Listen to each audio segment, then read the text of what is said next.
అన్ని దర్శనం చేపించి పంపిస్తాను. అన్ని రేపే చేపించమా, అవసరం లేమ్మా. మీకు నేరుగా పంపించి ఏం చేయాలి చేస్తాం.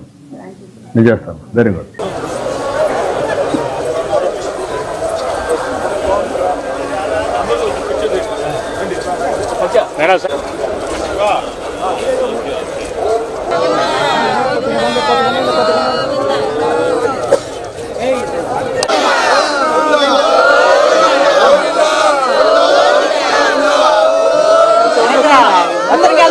ప్రతి సంవత్సరం ఇలాగే ఇదే విధంగా వస్తున్నాం సార్.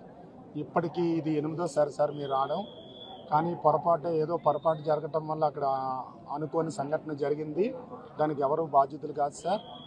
ఈ యొక్క సిచ్యువేషన్కి సీఎం గారు స్పందించి మాకు ఎలాంటి ఏర్పాట్లు కావాలో అన్నీ కూడా చక్కగా చేసి అడుగున మాకు ఎలాంటి ఆటంకం లేకుండా పిన్ టు పీను మాకు మూమెంట్ చేస్తూ చాలా చక్కని దర్శన భాగ్యాన్ని కల్పించారు సార్. ఆ భగవంతుడి కృపా కటాక్షాలు కూడా మాకు కలగటం వల్ల మేము ఈ విధంగా బ్రతికి బయటపడ్డాం సార్.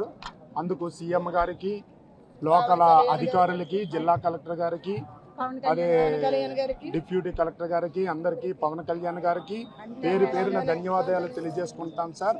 నమో వెంకటేశాయ. 10 సంవత్సరాల నుంచి దర్శనానికి వస్తున్నాం సార్, కానీ ఎప్పుడు ఇలా జరగలేదు. ఇలా జరిగింది. అయినా ప్రతి బయటపడ్డామంటే స్వామి దయ ఉంది.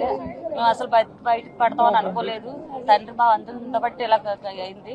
అందరూ మమ్మల్ని చాలా జాగ్రత్తగా చూసుకున్నారు. దర్శనానికి అన్నింటికి గేట్లకి ఇబ్బంది జరిగిన దగ్గర నుంచి మమ్మల్ని ఇలా వదలలేదు. అలా అందరూ సిబ్బంది మొత్తం అందరూ దేవుళ్ళ మమ్మల్ని అందరినీ కాపాడారు. అందరికీ ధన్యవాదాలు. కంటికి రెప్పలా చూసుకున్నారు అందరూ. అందరికీ